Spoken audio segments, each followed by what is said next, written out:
Bonjour les amis, comment allez-vous? J'espère que vous allez bien. Moi, je suis Noélie Panda, je suis auteure, conférencière, formatrice. Sur cette chaîne, on parle souvent de ta santé mentale, de ta guérison intérieure, de ta maturité émotionnelle et spirituelle. C'est l'ensemble de ces choses dont nous parlons sur cette chaîne. Aujourd'hui, je viens faire cette vidéo-là. La vidéo d'aujourd'hui, au fait, a vraiment un public bien à elle, au fait. Non, ce n'est pas pour tout le monde. Si tu ne te reconnais pas dedans, il n'y a pas de souci pour ça. C'est parce que la vidéo ne t'est pas adressée. Mais les personnes pour qui la vidéo est adressée vont se reconnaître à l'intérieur. Il y a quelques jours, j'ai appris au fait une histoire qui s'est passée au Gabon. C'est un monsieur qui a ôté la vie au fait à sa conjointe. Et d'après les événements, au fait, ils sont séparés. Parce qu'il y avait beaucoup de violence dans le couple. Et voilà, ils se sont séparés. Comment ça s'est passé que la dame, au fait, elle est partie retrouver encore un monsieur dans une tête-à-tête. On ne sait pas qu'est-ce qui s'est passé. Et là, il y a eu vraiment beaucoup d'atrocités. Et à l'heure où on vous parle, la dame est partie. Jusque-là, on va dire que non, c'est un fait divers entre guillemets. Je dis vraiment entre guillemets normal parce qu'on a l'habitude d'entendre ce genre de choses. Le point qui m'a interpellée, c'est l'histoire de ces deux-là. Quand je parle de l'histoire, je parle de quoi? Le monsieur qui a ôté la vie à son ex-conjointe, c'est un monsieur qui se présente sur les réseaux sociaux en tant que coach en développement personnel, en épanouissement.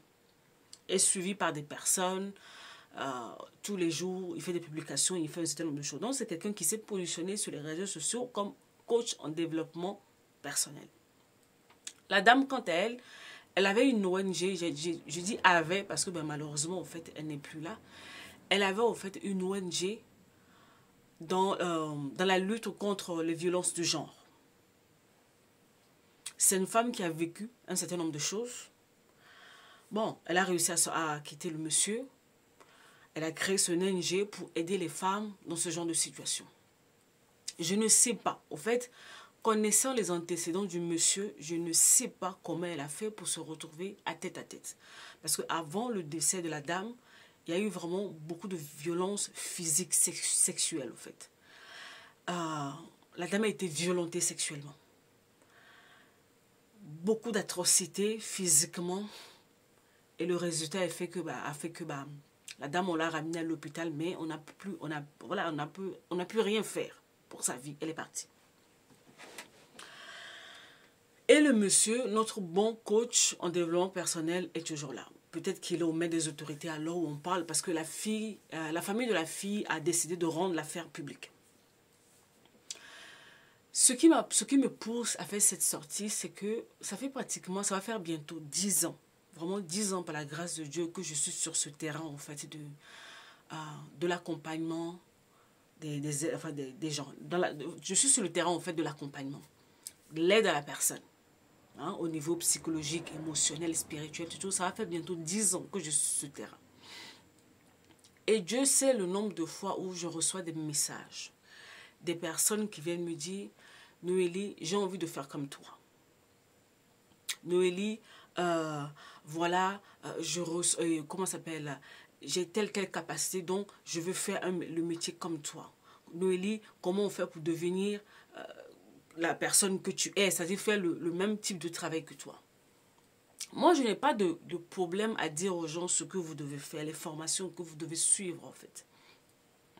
Mais ça, c'est juste la première partie, au fait, du truc.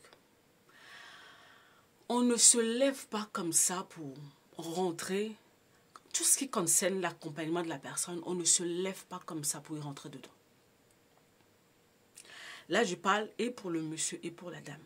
Vous savez, dans notre monde, il faut savoir qu'il y a plusieurs sphères d'influence. On a la famille, on a la politique, on a l'art et le divertissement, on a on a 7 sphères d'influence. Je vous laisse en fait aller faire vos propres recherches. Moi, Noélie, de par ce que je fais, je suis dans la sphère de la famille. Quand on dit sphère, sphère d'influence, il faut savoir qu'il y a la partie visible que vous voyez et puis il y a d'autres réalités qui ne sont pas visibles. Quand on parle au fait de sphère d'influence, on entend nous parler par moment au fait d'entités. Sur ces sphères-là, il y a des entités qui sont là. Donc tu ne peux pas regarder une personne qui fait un certain nombre de choses, qui a l'air de marcher, et puis tu te dis que tu vas te lancer sur ça. Tu es en train de préparer ta propre mort. Tu vas mourir avant l'heure. Tu peux avoir subi des abus. Tu peux avoir vécu ceci, cela. Et par compassion, par besoin au fait de, en guillemets, de sauver les autres, tu vas créer des choses. Mais pose-toi la question, est-ce que j'ai les aptitudes? Est-ce que j'ai la force? Est-ce que j'ai le revêtement? Comme je vous l'ai dit tout à l'heure, au fait, sur chaque sphère d'influence, il y a des réalités physiques et puis il y a des réalités spirituelles, au fait. En novembre dernier, j'ai fait un post sur ma page de l'histoire d'une dame aux États-Unis qui a pris son enfant et elle est partie se jeter dans un lac. Ils ont un lac aux États-Unis, là, j'ai oublié le nom du lac. Elle est partie se jeter au fait dans le lac avec son enfant. En regardant l'histoire de cette femme, c'est une dame qui a subi des violences dans un couple. Elle s'est séparée. Maintenant, elle se retrouve seule. Après, elle se dit, bon, il faut bien qu'elle s'occupe de sa vie, machin, tout comme ça. Elle est partie faire une formation pour devenir, en fait, conseillère dans la violence du genre. Comme cette même dame, au fait, au Gabon. Elle est rentrée sur le terrain, là, elle a commencé au fait, à accompagner les gens et tout. Mais elle-même, son quotidien, ses propres défis, ses propres failles. Non? Parce qu'elle a laissé une lettre. Cette dame qui est morte aux États-Unis, elle a laissé une lettre. Elle se sentait seule. Elle voulait que les gens l'aiment. Elle voulait trouver l'amour de sa vie. Elle voulait ceci. Mais elle se sentait toujours rejetée. Non, c'est une personne qui aide les autres, mais elle-même, elle est dans un gouffre émotionnel. Et quand vous faites ce genre de choses, vous êtes en danger. Parce que les vies que vous allez sauver là, il faut savoir que ce n'est pas que la partie physique. Il y a des réalités spirituelles. Les choses que tu vas défendre, les choses que tu vas chasser chez les autres, vont venir te réclamer. Je répète, les choses que vous chassez, les choses que vous aidez les autres en fait, à s'en défaire, viendront vous réclamer. Donc, assure-toi que quand ces choses viendront te réclamer, tu as ce qu'il faut pour tenir en face de ça. Moi, Noélie, je ne peux pas venir vous raconter ce que je vis ou ce que j'ai vécu ces 10 dernières années sur ce terrain au fait de la santé mentale. Je ne peux pas vous dire. Dieu seul sait. Et Dieu seul sait ce que je continue à vivre au quotidien. Donc, par moment, quand je vois des gens qui viennent me dire, oui, Noélie, on veut être comme toi, Noélie, ceci, cela. En fait, je ris. Je dis toujours, venez. En 2019, quand je me suis levée pour aller faire ma première conférence sur les blessures intérieures, c'était la première fois vraiment où une personne se levait et disait les termes en fait. Les blessures intérieures, parlons-en. On en a parlé ouvertement. Et après ça, j'ai vu des gens se lever, commencer à rentrer dans le domaine. Tout le monde commençait à se lever de partout. J'étais là, je souriais. J'ai dit, mais est-ce que vous savez dans quoi vous mettez les pieds? Est-ce que vous savez dans quoi que vous mettez les pieds? Malheureusement, 5 ans après, parce que c'était en 2010, on avait commencé à faire, oui, 2019, on est en 2025. Toutes ces personnes qui se sont levées après, il y en a plus en fait. Aucun d'eux n'est encore sur ce terrain en fait de la guérison intérieure de la santé mentale. Eux tous, ils ont abandonné. Parce qu'ils sont arrivés sur le terrain, ils ont vu des réalités en fait. Si vous n'avez pas les reins solides, vous allez abandonner. Et qu'est-ce que j'appelle avoir les reins solides? Souvent, je dis à mes mentorés, parce qu'il y a des gens que j'accompagne dans ce terrain-là, parce qu'il faut préparer, entre guillemets, la relève. Il faut préparer d'autres personnes. On a besoin, surtout au fait, quand je parle de l'église, je parle du corps du Christ. On a besoin de plus en plus de professionnels de la santé mentale. On a besoin de psychologues, on a besoin de psychothérapeutes, on a besoin de conseillers en relation d'aide, on a besoin de psychiatres au fait, dans l'église. On en a besoin. Que vous voulez l'accepter ou pas, on en a besoin parce que nos églises sont remplies de gens malades. On a des gens qui ont beaucoup de troubles mentaux dans l'église. Donc, on a besoin de ces chrétiens et chrétiennes qui opèrent dans ce genre de domaine. Mais eux, quand ils vont arriver, ils ne vont pas venir pour faire comme les autres. Ça devient un appel. On vous a souvent appris au fait que l'appel de Dieu, c'est être pasteur, évangéliste, docteur, prophète. Et il y a quoi encore? Il y a quoi? Prophète, pasteur, évangéliste, pasteur, évangéliste, docteur. Bref, vous-même vous connaissez. Ça, c'est en train de m'échapper. Vous connaissez les 5 ministères. Souvent, vous pensez au fait que l'appel s'arrête aux 5 ministères. Pour vous, il n'y a que ça, en fait. Une personne qui est née de nouveau, qui a un parcours avec Dieu, une histoire avec Dieu, Dieu peut l'appeler, son ministère à cette personne, c'est dans la santé mentale.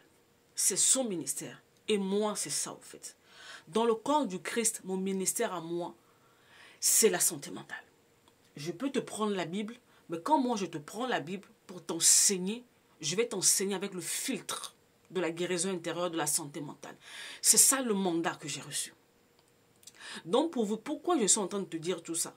Pour te dire que on ne rentre pas sur ce terrain-là parce que j'ai vu Noélie faire, parce que c'est le sujet en vogue, à la mode dans le corps du Christ, parce que, ou le sujet à la vogue ces derniers temps partout.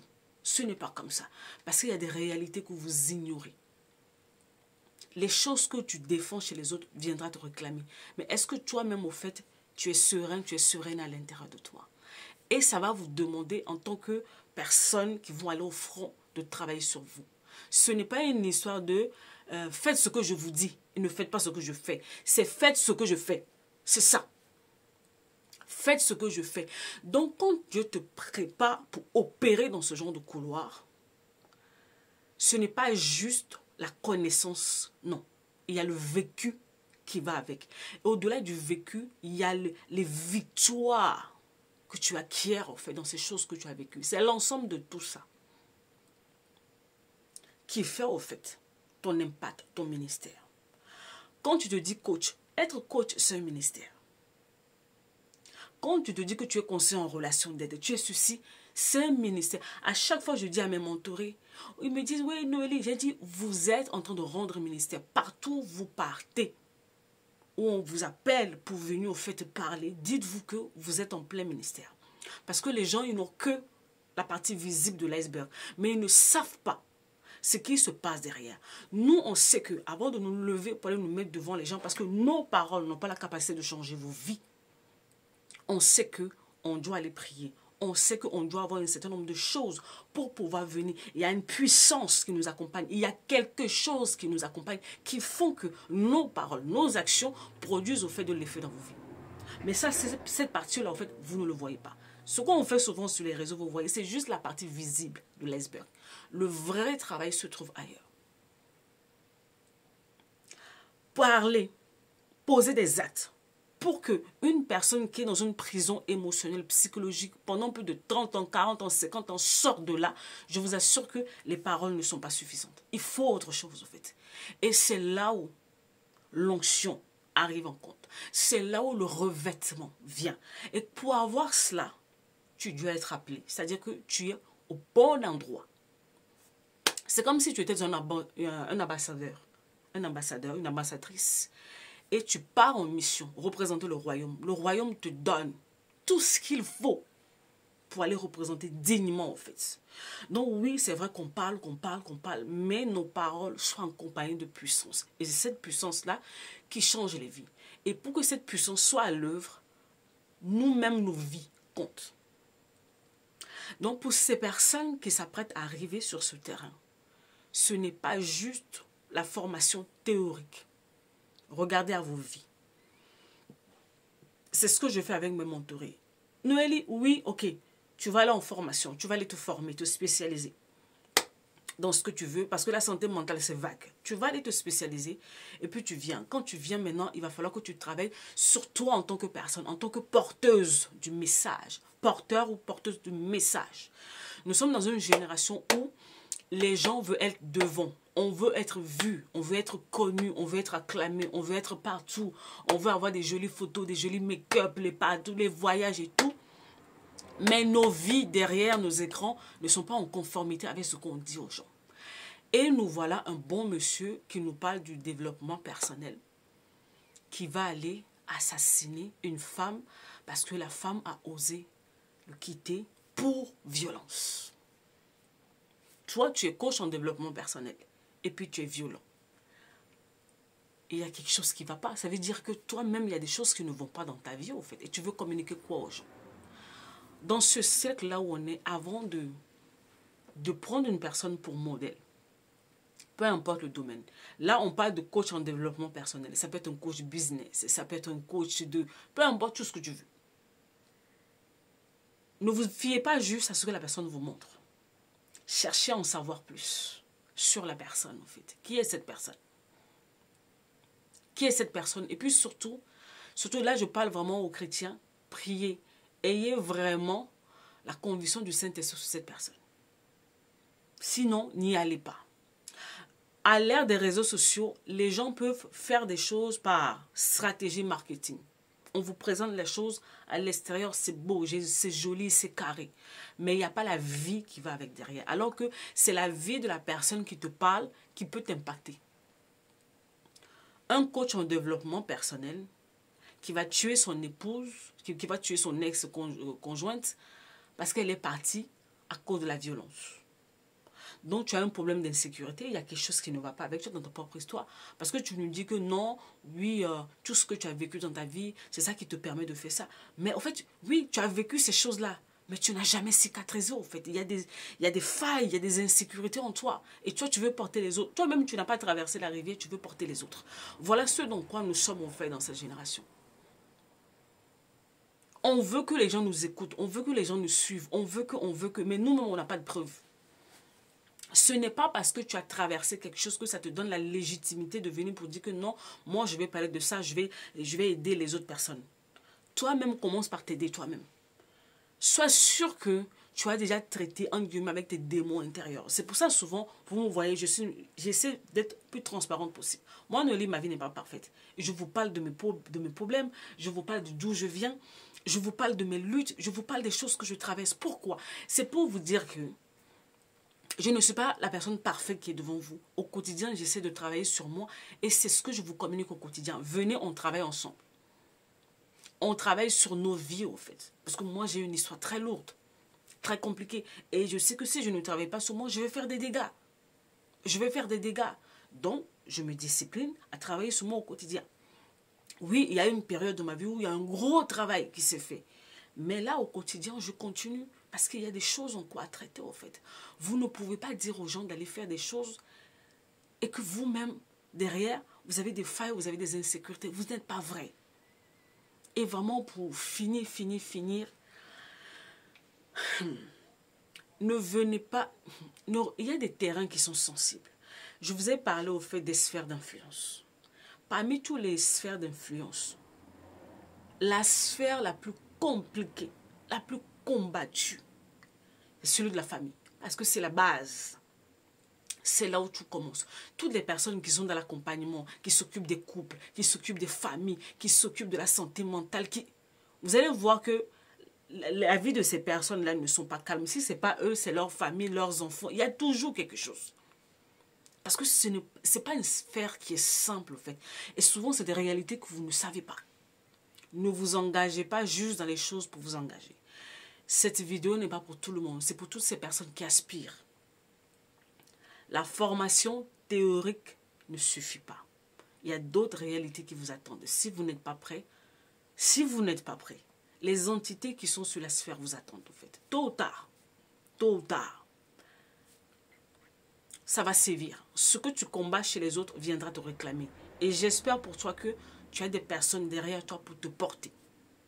Physiquement, psychologiquement, émotionnellement et spirituellement. Comme tu me vois assis devant toi là, j'ai des personnes qui prient pour moi. Sinon, il y a très longtemps, vous allez déjà entendre que non, Noélie rip.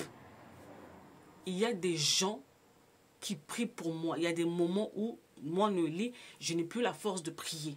Ce sont ces personnes qui lèvent leur voix. Porter des vies. Vous savez, souvent, quand on vous parle de délivrance, vous voyez des gens qui tombent, qui roulent par terre. La vraie délivrance, c'est quand les chaînes qui sont là, dans la tête d'une personne, sautent. Quand les chaînes intérieures de cette personne sautent, c'est là où la vraie liberté commence. Parce que tu roules par terre dans les séances de prière, dans les conférences, dans les séminaires, tous les dimanches. Mais ta vie ne change pas. Mais le jour où ces chaînes à l'intérieur de ta tête sautent, c'est fini. Et le genre de personnes qui vont t'amener, te pousser à ce que les chaînes la sautent, en fait, ils sont en guerre.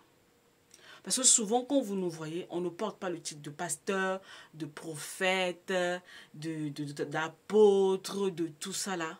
Souvent, vous ne nous prenez pas au sérieux. Vous n'avez aucune idée au fait du réel combat auquel nous sommes confrontés. Parce que nous décidons de vous dire un certain nombre de choses pour votre propre délivrance. Vous n'avez aucune idée. En fait, on tient parce que c'est Dieu qui nous a appelés. C'est la seule chose. On tient parce que c'est Dieu qui nous a appelés. Parce que si ce n'était pas Dieu, tu abandonnes. Tu vas abandonner. Même quand Dieu t'appelle, il y a des moments même, tu dis non Seigneur, c'est bon. Dieu seul sait le nombre de fois où j'ai dit à Dieu, moi ton message est là, ça ne m'intéresse plus. Je suis fatiguée. Je laisse parce que ça me crée trop. En fait, ça me crée des problèmes plus qu'autre chose. Il me dit, tu ne vas nulle part. C'est Dieu. Sinon, si ce n'est pas Dieu là, depuis 10 ans, attends, Seigneur, je peux aller parler d'un message du mariage, de couple, ça va vite prendre, hein, ça va prendre plus de temps. Il me dit, non, ce n'est pas à ça que je t'ai appelé. Je t'ai appelé au fait pour la guérison, pour la délivrance. C'est pour ça que je t'ai appelé. Faites attention en vous à ces personnes qui voulaient arriver sur ce terrain-là. Allez faire des formations, mais au-delà de ça, cherchez des mentors. Cherchez des personnes qui sont déjà sur le terrain, qui ont fait leurs preuves. Et allez prier pour avoir la conviction. Et les gens que vous suivez sur les réseaux sociaux aussi, faites le tri. Ce coach en développement personnel qui a tué son ex-femme parce qu'elle est partie pour cause de violence. Je suis partie.